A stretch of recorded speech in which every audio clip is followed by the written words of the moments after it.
আসসালামু আলাইকুম ওয়া রাহমাতুল্লাহ। বিশ্বের বিভিন্ন দেশে অবস্থানরত বাংলাদেশি প্রবাসী ভাই ও বোনেরা, আশা করি আল্লাহ রাব্বুল আলামিনের একান্ত মেহেরবানিতে আপনারা যে যেখানে আছেন সুস্থ অবস্থায় আছেন। আমি বাংলাদেশ জামাত ইসলামীর পক্ষ থেকে এবং আমার নিজের তরফ থেকে আপনাদের সকলের শারীরিক মানসিক সুস্থতা কামনা করছি এবং দোয়া করছি আল্লাহ তাআলা যে যেখানে আছেন সেখানে যেন সবাইকে নিরাপদে সম্মানের সাথেই রাখেন। বাংলাদেশ আমাদের প্রিয় জন্মভূমি। আপনারা জানেন আগামী বছর ত্রয়োদশ জাতীয় সংসদ নির্বাচন অনুষ্ঠিত হতে যাচ্ছে এবং এই নির্বাচন আগামী ফেব্রুয়ারি মাসে অনুষ্ঠিত হবে বলে আমরা দৃঢ়ভাবে আশা করছি। এই নির্বাচনে প্রবাসী ভাই ও বোনেরা যাতে তাদের ভোটের অধিকার প্রয়োগ করতে পারেন, এই জন্যে পরিবর্তিত পরিস্থিতিতে গত বছরের 5ই আগস্টের পর থেকে দাবি আমরা অত্যন্ত জোরালোভাবে জানিয়ে আসছিলাম। আনন্দের বিষয়ে দাবি ইতিমধ্যে গৃহীত হয়েছে এবং ইতিমধ্যে প্রবাসে অবস্থানরত বাংলাদেশি ভাই বোনদের ভোটার রেজিস্ট্রেশনের কাজও চলমান রয়েছে।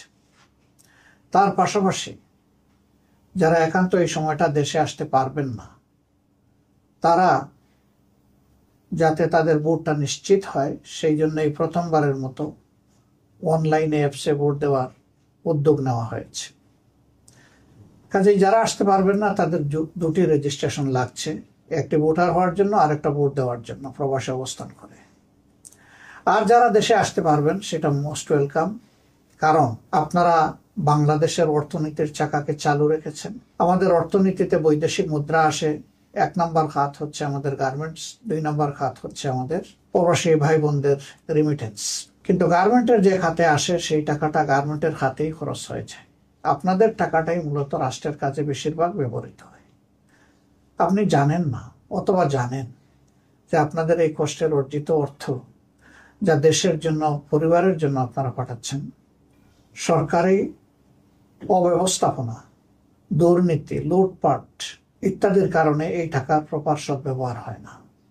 আবার সেই জায়গায় আপনারা কোনো আওয়াজও সেভাবে তোলার সুযোগও দিতে পাননি। এবার ভোটার হওয়ার কারণে আপনাদের হাতে যে অস্ত্র এসেছে এটাকে প্রয়োগ করার মাধ্যমে আগামীতে এমন একটি সরকার ব্যবস্থাপনা গড়ে তোলার ক্ষেত্রে আপনারা গুরুত্বপূর্ণ অবদান রাখবেন বলে আমরা বিশ্বাস করি।